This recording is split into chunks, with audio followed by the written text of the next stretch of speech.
Welcome back to The Price of Business. I'm your host, Kevin Price, talking to you about you and your business. Lee Kaplan, he's a great part of this program. Love bringing him on, learning about his insight, his perspective on the law, public policy, what's happening out there in the larger culture. He's a great commentator on that. And Lee's with the law firm Smeyser, Kaplan, and Velseka. And you can learn more about them at skv.com. And Lee, as always, good to see you. Good morning. Hey, so tell us, first of all, a little bit about the firm.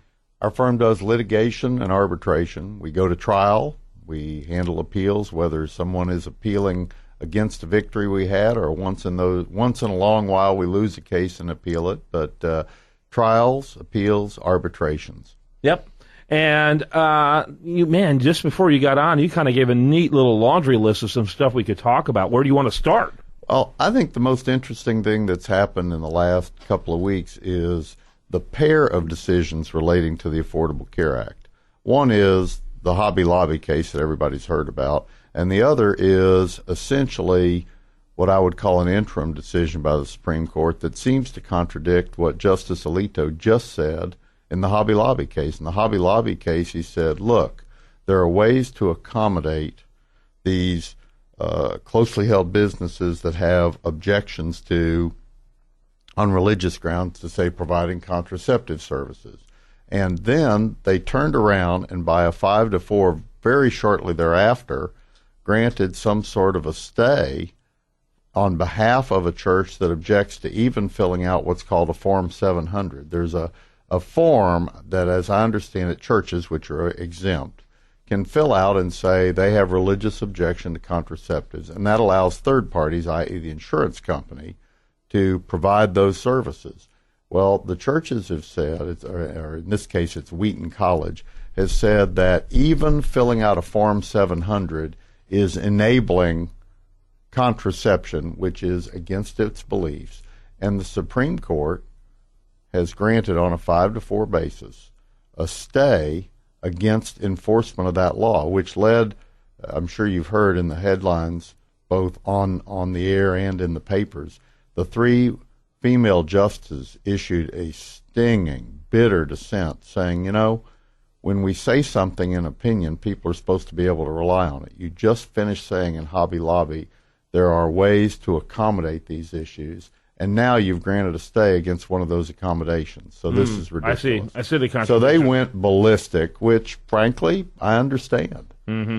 So I'm assuming, of course, it's the same 5-4 on both decisions, I would assume. I think so. I think it was Breyer and the 3 female justices who were the dissenters in both situations. Yeah. So it's this is a hot topic. It's going to further polarize people. And, when it comes to elections, the Democrats are probably happy at these kinds of rulings because you talk about mobilizing the base. This will mobilize their base. Right. Of course, I think they have the same effect on the right. And a lot of people on the right, on the social conservative side, they're offended at the fact that we're even having to have to deal with something like Obamacare. Well, that of course gets back to the original issue, which is the act itself, and so that's not going away. And I wonder if Justice Roberts anticipated all these problems when he provided the vote to uphold the constitutionality of the Affordable Care Act. Yeah, unbelievable. Unbelievable. You talk about headaches. They've got one after another. I really thought it was going to be Anthony Kennedy that was going to be the guy that got it through. I was shocked. I was sitting in this room with my producer when this happened, and I was literally shell-shocked. And I really thought it wasn't going to make it. But if it did make it, it would have been Anthony Kennedy. That would be the guy who did it. Of all people, Justice Roberts. Shocking. What's really interesting, though, is the Affordable Care Act has very little effect other than some hidden pass-through expenses on small businesses. My law firm has a total of about 30 employees. That means we probably have about 70 people who are covered one way or another because we offer health insurance to our employees, and they pay for a portion of it, and the firm pays for the vast majority of it. But we don't have any obligations under the Affordable Care Act. There are taxes on the insurance industry. There are various taxes on medical device manufacturers. Those are costs that get passed through. But we don't have explicit obligations under that law. And the vast majority of American businesses are small businesses that have fewer than 50 employees. So who knows what's going to happen with all this, whether someday there'll be a push to amend the act to have it cover more businesses, whether ultimately there'll be migration towards more people being covered by the exchanges, I don't know. The rollout has been so ineffective that unfortunately or fortunately, depending on your point of view, fewer people are covered than would otherwise have been covered. Ed Heiselmeyer, he's with the Heritage Foundation. He's been on my show a couple of times talking about this. And he says because of the fact that they continue to delay various things of this that are supposed to go into effect, he believes that, and the political courage is never going to be there for them not to continue to delay. So in other words, delays will probably go on indefinitely. This is only going to be an expanded Medicare program and little more. What do you think about that? I disagree. I think after the 2014 elections, the president is going to say, I don't have anything else to worry about. No more delays. The last 2 years of the Obama presidency, I predict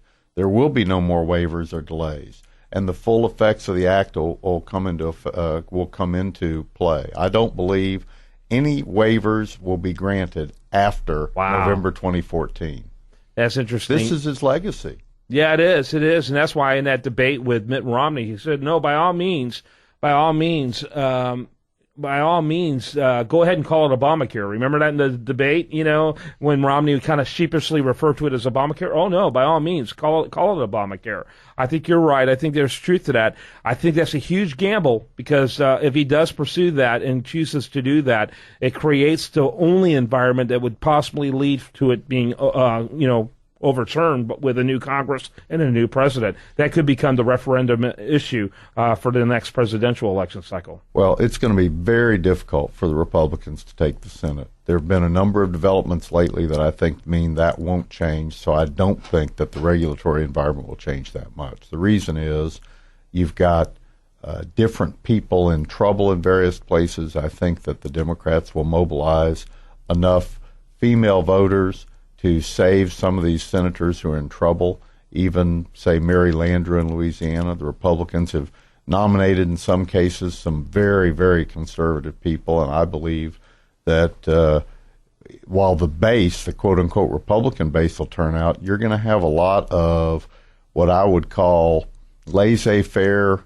people, that is, those who are socially fairly liberal or moderate and economically more conservative, who are going to be either changing their votes, voting split tickets, but I don't believe the Democrats will lose the Senate. So I don't think very much is going to change. We're going to continue to have divided government. Well, that'd be interesting to see. We'll be watching it. We'll have a conversation in November about that. That's right. Yeah. So the other thing, if there's time to talk about, is this Why don't you go ahead and wrap issue. it up with that thought? What you got? This border issue. This is really going to have an effect, I think, in at least Texas and Arizona. I think that Texas, of course, is already a Republican state. Arizona is a little bit of a purple state, and it'll be interesting to see what happens. But I think that Arizona is a state that is going to have a backlash against all this immigration issue. Don't know about California yet. That looks pretty solidly Democratic. But the prospect of hundreds of thousands of immigrant children showing up is something that should strike fear into the hearts of a number of Democrats who are up for re-election. Yeah, it should. Yeah, and long term for the GOP's existentially. Well, it depends. I mean, it depends on what happens to those that's immigrants. Right. That's absolutely right. All right. His name's Lee Kaplan. You can see why we have him on. He does a great job. Always appreciate your insight, Lee. And you can learn more about him at skv.com. Smeyser, Kaplan, and Velseka. skv.com. Great job. Thanks very much. Look forward to coming back. You bet. When we come back, much more for you. Do want to remind you, best content here shows up over there at usdailyreview.com. This is The Price of Business.